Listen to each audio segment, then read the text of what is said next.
Bismillahirrahmanirrahim. Assalamualaikum warahmatullahi wabarakatuh. Ila hadratin Nabi Mustafa Muhammadin sallallahu alaihi wasallam wa ala alihi wa ashabihi wa azwajihi wa dhurriyyatihi wa ikhwanihi min al-anbiya wal mursalin bi anna Allah yuhli darajat fil jannah wa yanfa'una bi asrarihim wa anwarihim wa ulumihim fid din wa dunya wal akhirah wa yaj'aluna min hizbihim wa yarzuquna mahabbatahum wa yatawaffana ala millatihim ويحصرنا في زمرتهم في خير ونصر الفاتحة.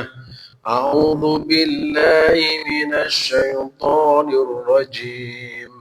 بسم الله الرحمن الرحيم.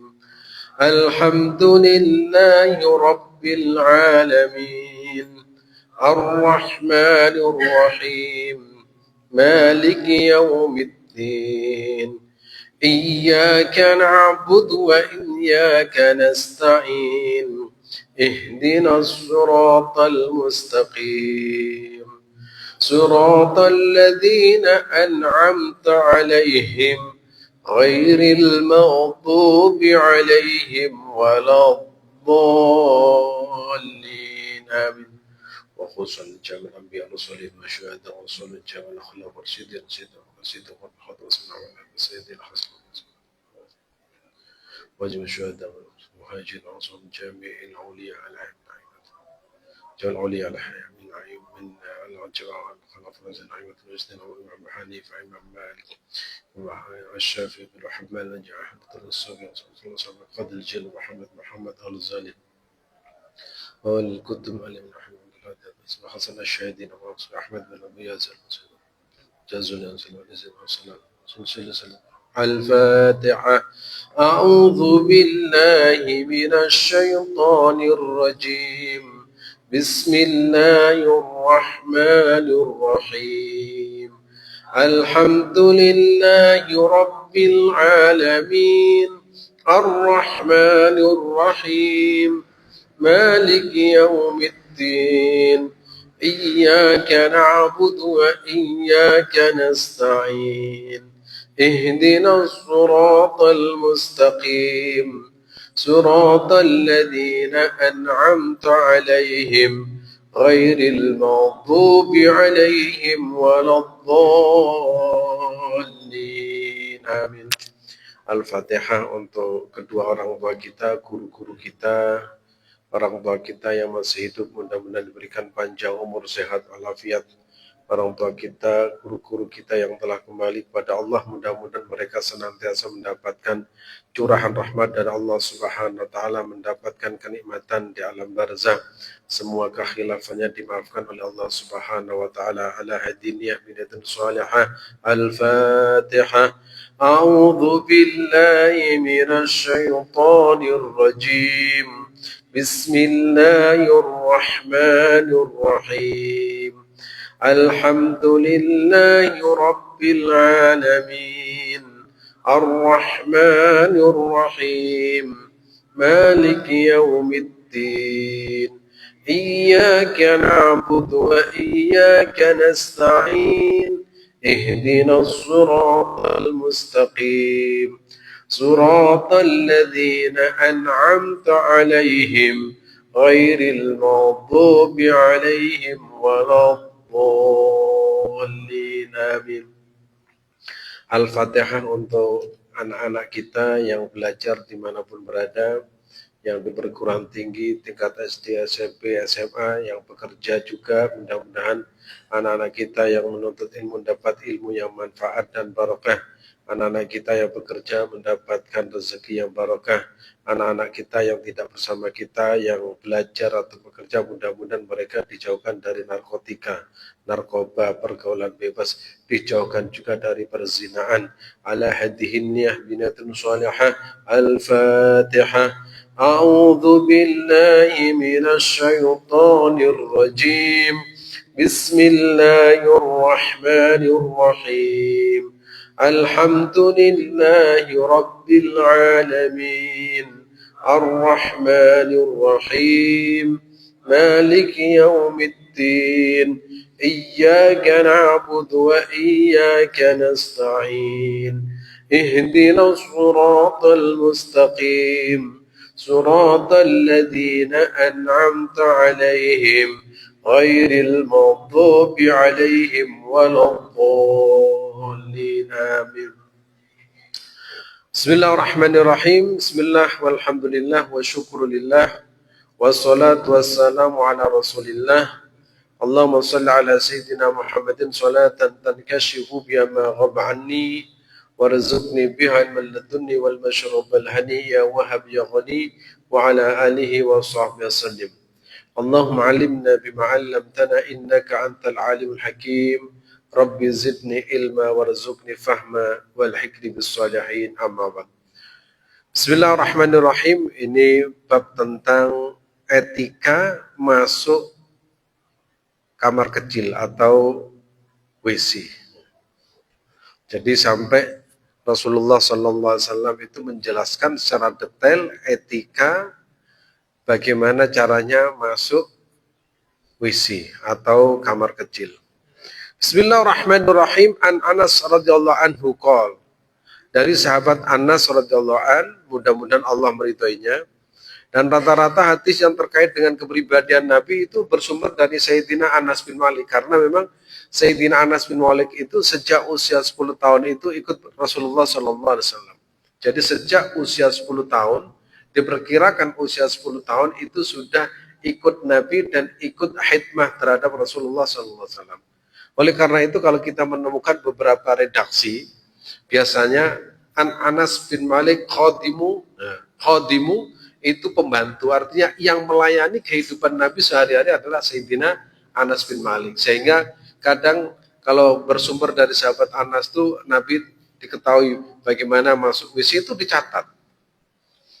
Ya, kalau dulu tidak dicatat dengan ditulis, tapi Sayyidina Anas itu menghafal betul apa yang dilihat oleh beliau. Kalau sekarang kan dicatat. Kalau dulu kalau tidak pinter, kalau tidak punya kemampuan hafalan, ya hilang. Ya hilang. Sekarang saja kalau kita pernah mendengar, besok sudah hilang. Apalagi banyak informasi, ya, apalagi banyak pekerjaan, apalagi banyak utang, tambah lupa semua. Nah, Anas bin Malik itu salah satu sahabat Nabi yang sejak usia 10 tahun itu bersama Nabi Muhammad SAW. Nah, salah satu keistimewaannya apa? Anas bin Malik itu pernah bercerita, katanya, saya selama bersama Nabi tidak pernah diseneni. Ya, itu merupakan cerita bahwasanya Nabi itu tidak pernah membentak anak kecil. Wah, kalau kita kan anak dewi aja diseneni, apa-apa anak wong. Rasulullah itu seperti itu. Nah, ceritanya itu diceritakan oleh Sayyid Muhammad Al-Maliki dalam kitab Al-Manhalul Latif, kitab bercerita tentang ilmu mustalah hadis. Jadi Anas itu ketika masih usia kecil, ya usia 10 tahun itu namanya anak-anak itu ikut Nabi Muhammad SAW. Ya namanya anak-anak itu kalau keluar itu nggak pulang-pulang. Kalau ibarat sekarang itu kita punya anak kecil disuruh beli kerupuk atau beli apalah, itu keluar. Namanya anak kecil kalau ketemu teman-temannya itu kan main, nggak pulang-pulang. Oh itu kalau orang tua nih kalau panjenengan, anaknya satu selentik bareng. Akhirnya Rasulullah SAW itu nyari, ini arek dikon keluar kok gak balik-balik. Nggak pulang-pulang. Akhirnya Rasulullah cari, oh itu ternyata bertemu dan bermain dengan teman-temannya. Kalau anak sekarang tuh dulu main lekeran atau layangan lah, nggak pulang-pulang. Begitu Rasulullah SAW ada di belakangnya, oh ini anak ini nggak pulang-pulang. Padahal itu anaknya orang lain, namanya Ummu Sulaim. Kemudian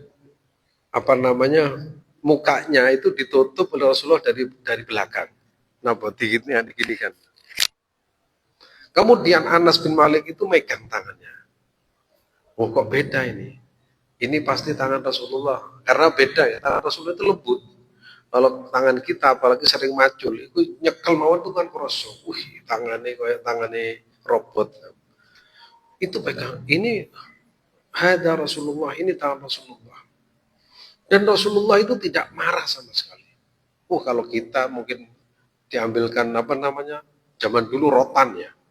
Zaman dulu rotan. Anak sekarang itu ya pondok-pondok yang kereng-kereng itu murid itu masih disediakan rotan. Nabi tidak pernah seperti itu.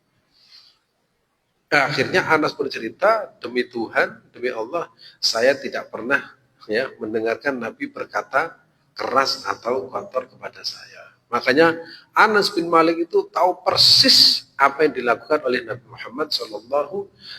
Bahkan hadis tentang kunut itu diriwayatkan oleh Sayyidina Anas bin Malik. Karena betapa dekatnya Anas bin Malik dengan baginda Rasulullah SAW. Nah ini pernah saya sampaikan kan, Anas bin Malik itu sampai pernah mendapat doa khusus dari Rasulullah. Doa khususnya itu satu, ya, diberikan umur yang panjang, kemudian anak yang banyak, harta yang banyak, terus berkah. 4.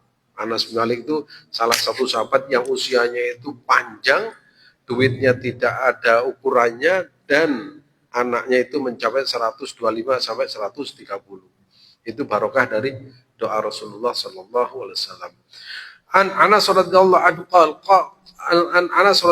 qala, kana Rasulullah sallallahu alaihi wasallam. Kana itu artinya apa?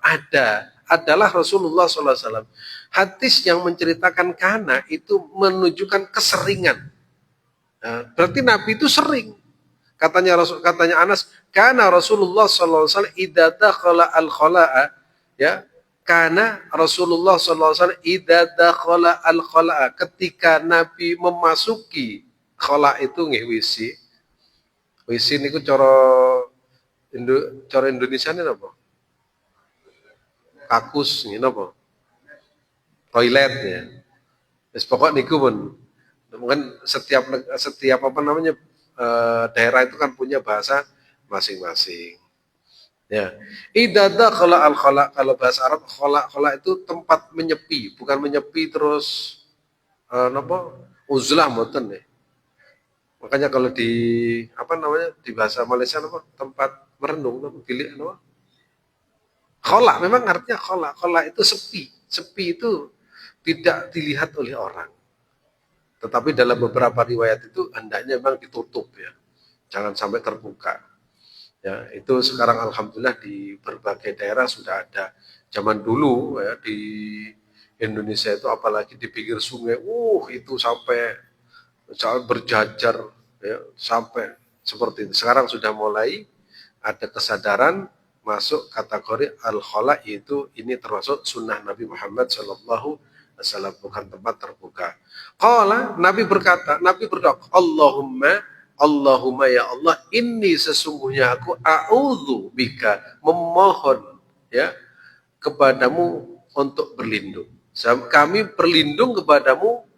Jadi Nabi itu sesungguhnya aku memohon perlindungan kepada engkau. Jadi Nabi itu selalu berdoa ya kalau akan masuk WC atau toilet. Nah, caranya bagaimana? Ada tata caranya. Pertama masuk itu kaki kanan apa kiri dulu? Kiri. Jadi segala sesuatu yang baik itu Nabi paling suka namanya tayamun, ya, tayamun. Bukan tayamum. Akhir hurufnya itu N, tayamun. Tayamun artinya taqdimul yumna ala yusra, mendahulukan yang kanan atas yang kiri, namanya at-tayammun.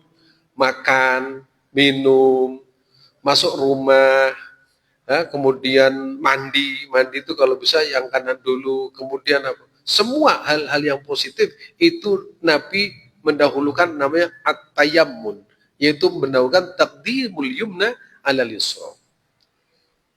Nah, kecuali sesuatu yang baik tapi diawali dengan kiri apa? Tawaf. Tawaf itu muternya kanan kiri. Tawaf Ka'bah ini.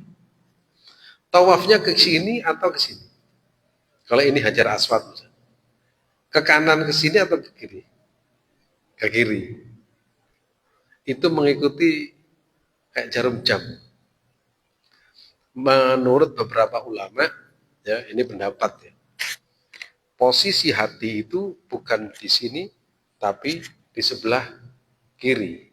Sehingga orang yang rata-rata sudah pernah haji, iku biasanya pingin ronomane karena apa? Hatinya itu ta'alluqul qalb ila baitul haram. Jadi hati itu kayaknya itu sudah merindukan Baitullah. Orang kalau sering tawaf, ya sering tawaf, sering melaksanakan umroh dan haji, kadang rindu hatinya itu sudah keliling Ka'bah. Nek mboten percaya jenengan coba. Artinya coba itu tawaf, ya. Kalau di sana itu tawaf, kan ke kiri. Ya, setelah kiri subhanallah walhamdulillah wa la ilaha illallah wallahu akbar. Allahumma inna imanan bika wa tasdiqan bi kitabika. Tawaf terus. Subhanallah walhamdulillah terus. Itu lama kelamaan itu kalau sudah pulang itu pingin lagi.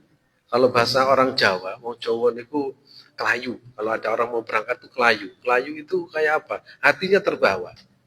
Dan ternyata itu bukan satu dua orang, bahkan saya punya punya rekan, punya sahabat itu. Dulu itu mengkritik habis-habisan orang berangkat haji berkali-kali. Dikritik. Kenapa uangnya tidak digunakan untuk bangun masjid? Kenapa uangnya tidak digunakan membantu anak yatim, membantu fuqara dan masakin? Itu waktu belum pernah ke sana. Begitu pernah ke sana, kemudian kalau ada orang mau berangkat itu kelayu. Rasanya hatinya terbawa. Iya, aku biyen itu kurang pernah ngerasa nih, nek wis ngerasa nih ternyata. Napa? Pingin terus. Enten istilah enten. Kaya wong duda delok wong rabi. Jadi wong pernah rabi, pernah menikah, terus melihat temannya menikah. Itu rasanya kayak kelayu namanya. Ya itulah tawaf. Jadi tawaf itu dia awali dari kiri. Tapi semuanya, ya kalau semua itu Nabi Muhammad SAW suka namanya at-tayammun, taqdimul yumna al yusra, kecuali tawaf. Dan yang lain yaitu kalau kita masuk WC didahului kaki kiri. Ya, doa dulu, Allahumma inni a'udzubika minal khubuthi wal khaba'is. Ya pokoknya kita niat. Kalau kita mau masuk WC, mau apa saja. Mau wudhu, misalkan pokoknya mau masuk. Atau mau buang angin, buang kotoran, itu masuk. Allahumma inni a'udzubika minal khubsi. Apa khubsi wal khaba'is? Ya, menurut beberapa riwayat, al-khubus, ya, bidhammil ba wa hum dzukuru syayatin. Katanya, ya menurut pada penjelasan itu di sini, ya namanya khubus itu setan bangsa lanang. Jadi setan-setan lanang itu namanya khubus wa hum dzukuru syayatin. Nah, kita kan tidak diperbolehkan, etikanya di dalam ruangan itu tidak boleh membaca kalimah-kalimah thayyibah. Misalkan sholawatan di tenggune kamar mandi yo gak oleh. Kemudian nyanyi-nyanyi, ya itu termasuk perkara-perkara yang tidak diperbolehkan. Kenapa kita harus membaca doa? Ya, beberapa ulama bercerita kalau kita membaca doa kemudian kita melepaskan baju, setan itu tertutup, nggak bisa melihat, tidak bisa melihat aurat kita. Tapi kalau gak dungo, setan kayak podo karo aku ngono kira. Ya, jadi Tuhan ini Allahumma inni a'udzubika minal khubuthi wal khaba'is. Nah, al khaba'is innathuha. Sedangkan khaba'is itu ya perempuan dari bangsa setan. Jadi setan itu kan ada laki-laki dan perempuan. Ya, setan itu ada yang laki-laki dan perempuan. Setan itu tidak mati, terus berkembang. Sehingga setan itu ada yang usianya itu ratusan ribu tahun, tapi ada yang masih anak-anak. Jadi setan itu nggak mati. Alhamdulillah WDW ini kita ini tidak pernah diperlihatkan ya oleh Allah setan yang asli. Karena apa? Kita sendiri kadang perilakunya kayak setan. Terus kalau usah delok kayak setan, awake dhewe ya setan. Nah, pokok perilaku ya menunjukkan pada keburukan itu juga disebut dengan minal jinnati wan nas kan. Termasuk bangsa jin wan nas itu kan perilaku yang buruk ya. Makanya ada yang mengatakan itu kalau kita melakukan perbuatan jelek, oh ini setan ini. Jadi setan, wong kon sing lakoni aku dituduh. Nah, makanya nafsu itu kadang lebih bahaya. Ya, nafsu itu kadang lebih bahaya. Setan itu hanya mengompori, tapi sejatinya yang kita ya, yang ada itu pada diri kita. Inna nafsa, ya, kata Rasulullah, kata Al-Qur'an itu, inna nafsa la amaratun bisu. Sesungguhnya nafsu itu la amaratun, lam itu lam taukid la amaratun bisu, senantiasa mendorong manusia untuk berbuat buruk. Jadi keinginan manusia untuk melakukan keburukan itu didorong oleh setan sehingga kita jatuh pada perbuatan tercela. Satu-satunya untuk melawan setan itu gampang. Kita rajin puasa, setan itu tidak akan bisa masuk karena apa? Tubuh kita itu kalau lemes, tubuh kita itu kalau lemah, itu aras-arasan sembarangan sehingga setan itu walaupun mendorong itu kita tidak bisa melakukan perbuatan tersebut. Makanya kita berdoa, a'udzubillahi minasyaitonir rajim. Jadi Allahumma inni a'udzubika minal khubuthi wal khaba'ith. Rawahu al-Bukhari. Ya, mudah-mudahan kita senantiasa dijauhkan dari ya godaan setan yang wa inna madza bidzalika li anna syayatin ta'wi ila mautil aqdar. Kenapa di sini wa inna madza bidzalik? Kenapa disuruh doa ini? Li anna syayatin ta'wi ila mautil aqdar. Karena setan itu ternyata suka di tempat-tempat yang kotor, suka di tempat-tempat yang buruk, suka di tempat-tempat yang jorok. Apakah ada setan di masjid? Mungkin, ya tentu ada. Ya makanya kalau kita di masjid itu ada cerita menarik itu ada setan, ya ada setan itu mau mengganggu orang sholat tetapi sungkan pada orang tidur. Jadi mau mengganggu orang sholat tapi sungkan kepada orang yang sedang tidur. Makanya wong turu-turu niki iku kadang disungkani setan. Tapi dengan catatan orang yang tidur itu adalah orang yang berilmu. Sebab orang yang berilmu kalau tidur itu ada ilmunya. Misalkan orang mau tidur kalau berilmu itu rata-rata ulama itu kalau mau tidur itu pasti wudhu. Wudhunya itu sempurna. Enggak wudhu, pokok wudhu mana. Wudhunya itu betul-betul wudhu, ya wudhu seperti mau sholat itu. Berwudhu, setelah berwudhu, kemudian kadang dilanjutkan sholat 2 rakaat. Ya kadang sebelum sholat itu Rabbi ja'al Allah maj'alni minat tawabin wa ja'alni minal mutatahhirin. Ya persis kayak orang mau sholat itu. Baru kemudian tidur, setelah tidur, sebelum tidur baca apa? Kadang baca ayat kursi amanar rasulu bima uzila kullun, terus dilanjutkan sampai kemudian baca qul wallahu ahad 3 kali, kemudian baca muawwidzatain, kadang enggak iso turu ditambahi asmaul husna, enggak iso turu kadang tambahi tabarok, enggak iso turu tambah maneh. Oh kadang wong berilmu ngoten niku. Nah nek awake dhewe kan ngoten. Nek karena tidak berilmu, pokok ya teko itu langsung blek berangkat. Tangi-tangi wis loh kok wis jam 8. Jadi orang tidur itu kadang kalau diilmoni itu jauh lebih istimewa dari ibadahnya orang yang tidak berilmu. Nah, ibadahnya orang tidak berilmu pertama. Kalau ibadah kadang tidak tahu ilmunya. Ya, misalkan karena dia itu tidak berilmu, mari sholat subuh, sholat maneh. Biar apa? Biar tambah top. Padahal itu waktu yang dilarang. Saya menemukan, loh kok ada ya orang mari sholat subuh ini kok sholat lagi. Ternyata tidak tahu bahwa waktu itu termasuk minal awqati al-muharramat ya, termasuk waktu-waktu yang dilarang sholat. Kemudian orang yang tidak berilmu, ya orang yang tidak berilmu terus rajin sholat. Ada orang yang tidak berilmu tapi rajin sholat. Karena tidak ada ilmunya, dia itu setiap hari berangkat ke masjid, begitu sampai di masjid, merasa bahwa dirinya adalah orang yang punya prestasi. Kayak aku gitu, mendino di masjid. Nah, kalau sudah punya pikiran seperti itu, pasti akan berpikir bahwa orang yang tidak seperti dirinya lebih rendah. Karena apa? Tidak ada ilmunya. Sehingga kalau kita mendengarkan azan, hayya ala sholah, kita disunahkan apa?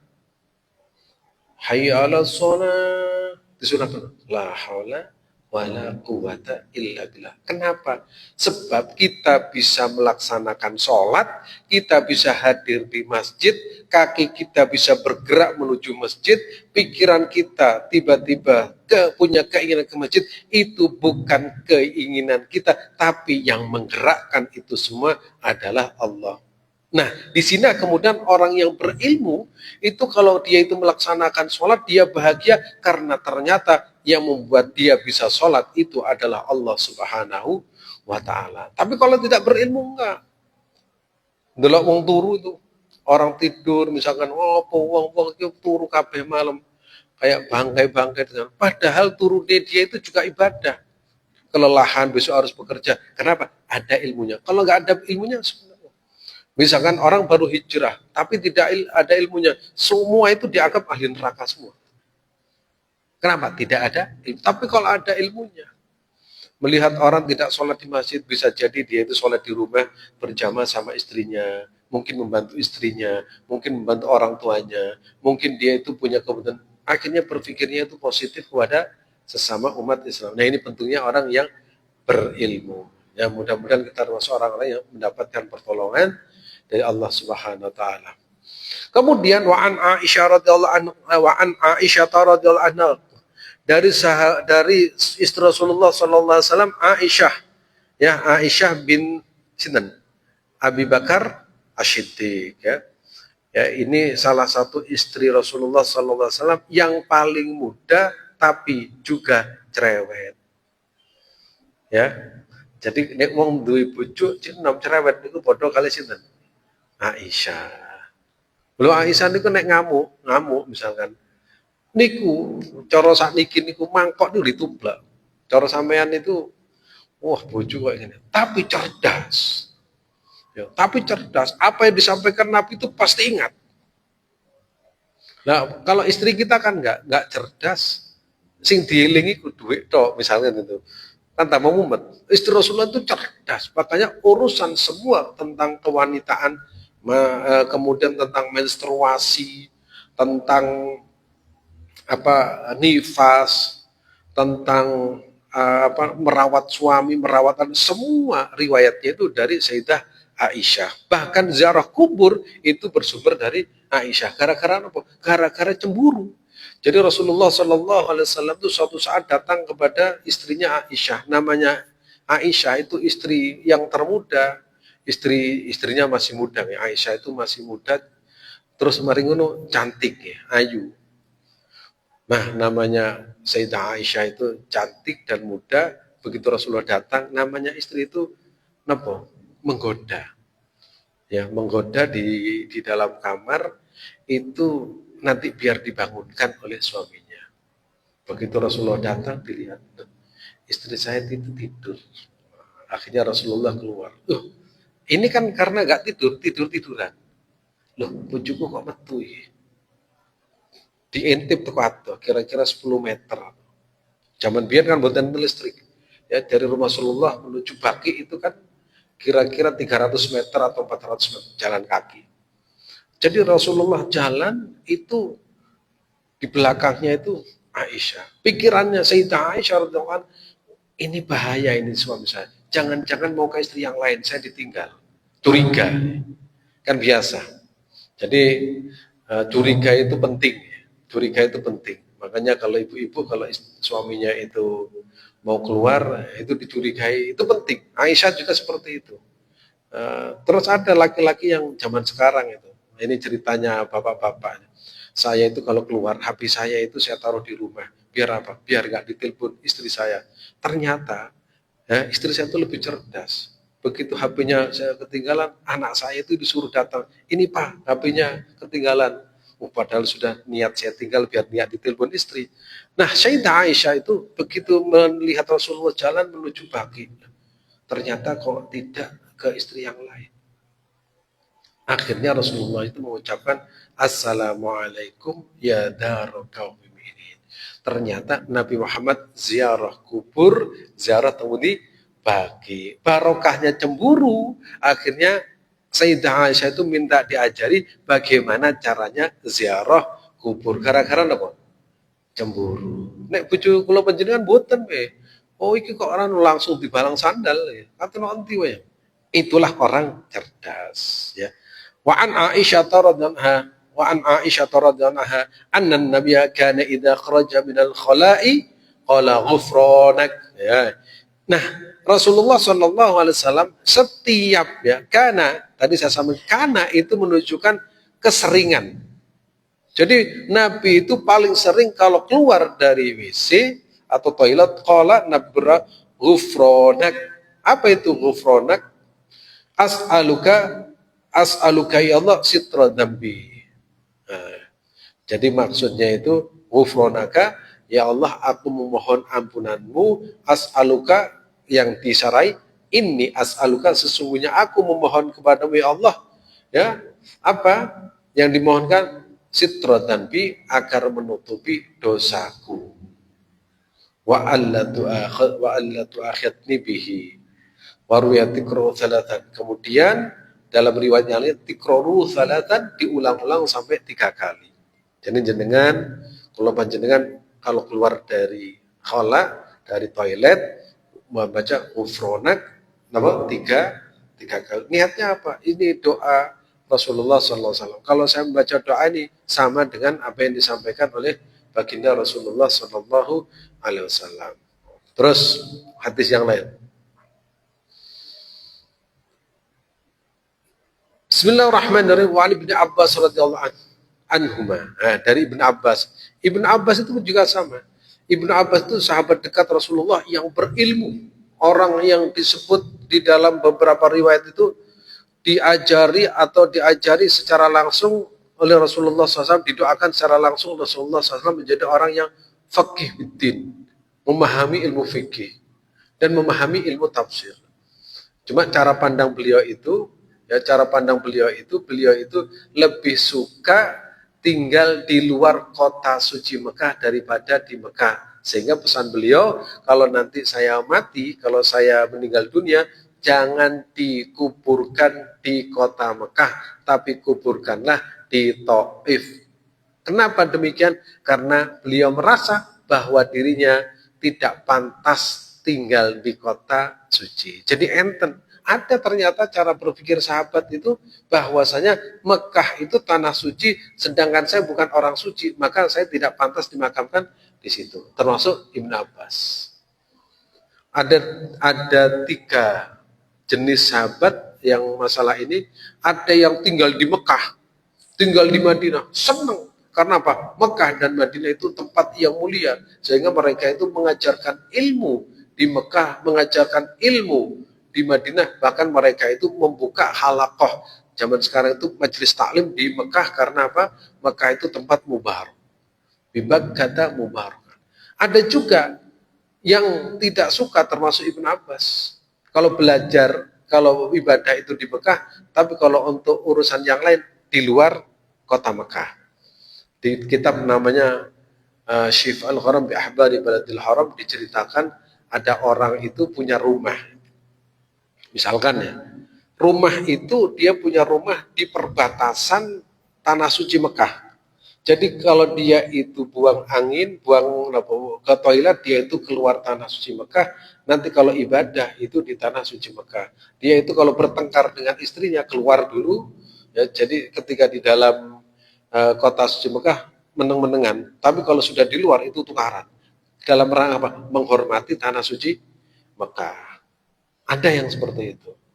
Terus ada lagi namanya Salman Al-Farisi. Salman Al-Farisi itu pernah disurati oleh Abu Dzar Al-Ghifari untuk kembali ke Mekah. Ternyata beliau itu menolak karena dia lebih suka di luar kota Mekah karena bisa berdakwah.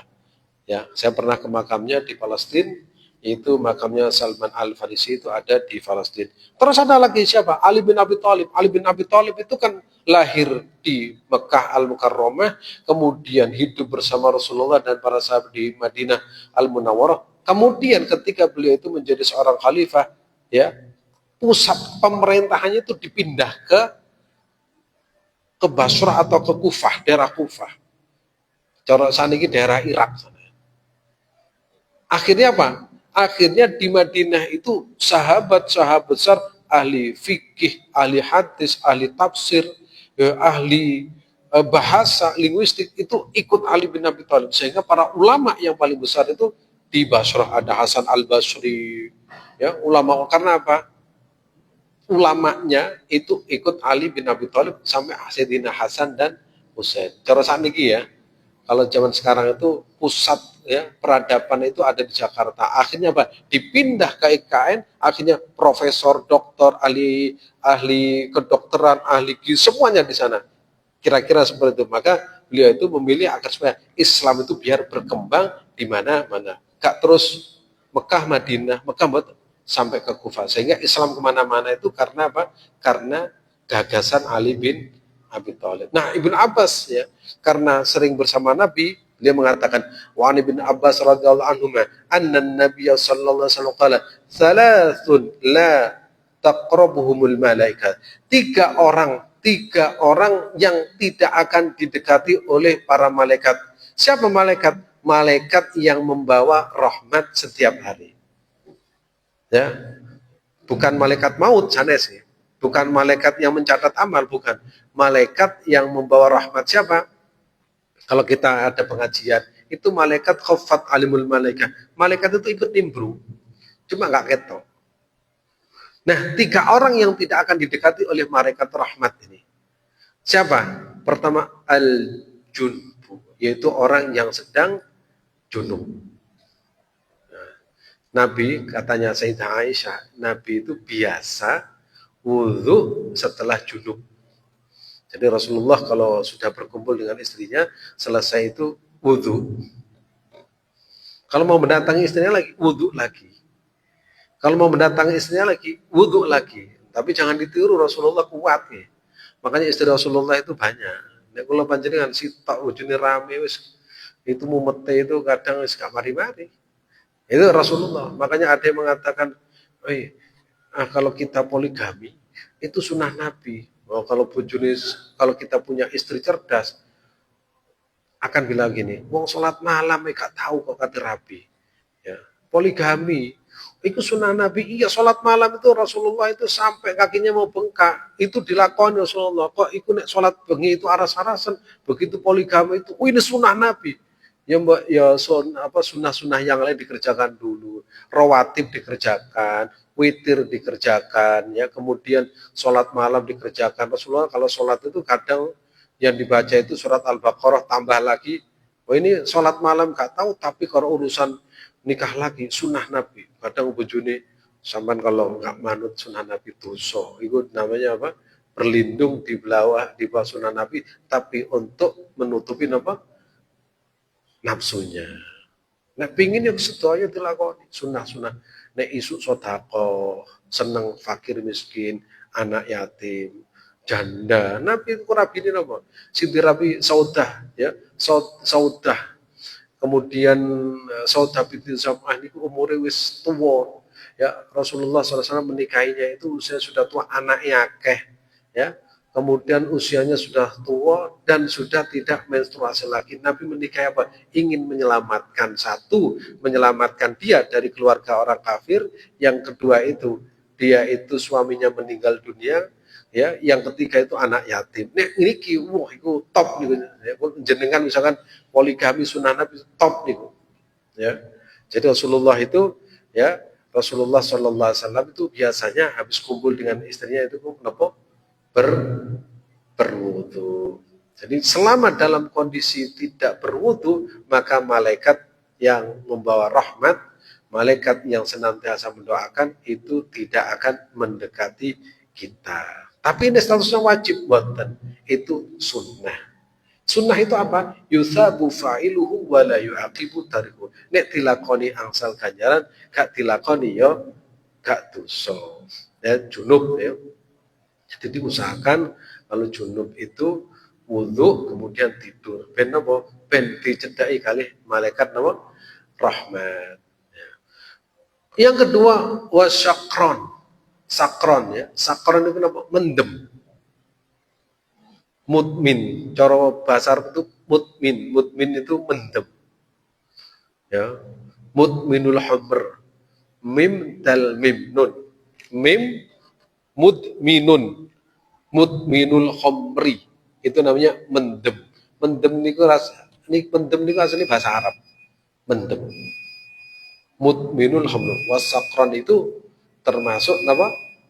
Mabuk. Itu tidak didekati oleh malaikat, juga tidak didekati oleh masyarakat. Karena apa? Karena ngedeni, ya. Dosane mendem niku gede, terus kemudian menjadi apa? Katanya Said Muhammad itu jangan pernah mendem, karena kalau mendem atau minum minuman khamr, kamu akan melakukan perkara-perkara yang dilarang oleh Allah. Jadi kalau orang terbiasa mendem, dia akan melakukan maksiat-maksiat yang lain. Yang kedua, jangan pernah meninggalkan sholat. Begitu biasa meninggalkan sholat, dia akan meninggalkan apa? Ibadah-ibadah yang lain. Ya. Dan memang dilarang ya orang mendem. Sekarang larangannya mutlak. Wa mutamaddihu bil khuluq. Apa?